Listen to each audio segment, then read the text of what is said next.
Di Korea tuh ada satu budaya yang nggak tertulis, tapi memang langsung kerasa ketika kalian naik subway. Dan ini bukan tentang larangan ya guys ya, tapi tentang kebiasaan sosial yang kuat banget gitu. Pertama kali aku naik subway di Seoul ya, aku langsung kayak kerasa, wah ini suasananya tenang banget sih. Bukan sepi ya, tapi tenang gitu.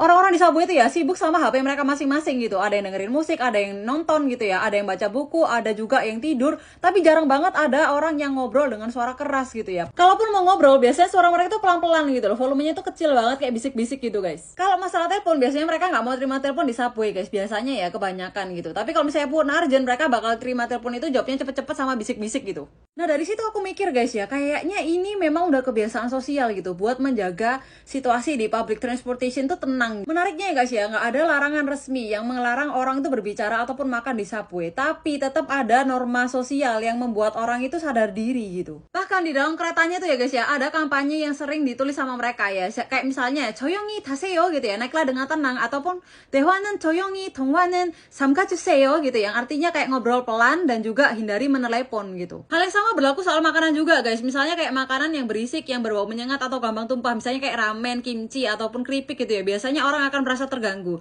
Tapi kalau misalnya snack-snack kecil yang dimakan diem-diem gitu ya, ya biasanya masih bisa ditoleransi sih guys. Semua hal ini berkaitan dengan satu nilai penting yang ada di Korea, yaitu nunchi atau kepekaan sosial. Jadi diam dan menjaga ketenangan di subway itu menjadi suatu kebiasaan mereka untuk menjaga kenyamanan bersama gitu loh. Tentu aja nggak semua gerbong tuh selalu sepi ya guys ya. Misalnya waktu weekend atau jam-jam santai itu kalian pasti lihat orang-orang tuh ngobrol gitu ya. Tapi yang membedakan itu mereka tuh masih sadar situasi gitu ya. Jarang ada orang yang ngobrol terus ketawa keras banget sampai mengganggu satu gerbong, tuh jarang ada guys. Nah yang aku pelajari ya guys ya, diam di subway Korea itu bukan soal kewajiban untuk diam di subway atau di public transportation gitu ya, tapi lebih kayak ke sadar ruang gitu loh. Dan budaya ini tumbuh dan hidup di tengah sosial Korea karena orang-orangnya itu mau dan juga terbiasa untuk saling menghargai satu sama lain di public space gitu loh. Nah aku mau tanya nih guys ke kalian, kalian pernah nggak ya punya pengalaman merasa risih banget naik transportasi umum karena suasananya itu terlalu berisik gitu? Please komen di bawah. Segitu dulu video hari ini, see you in the next video.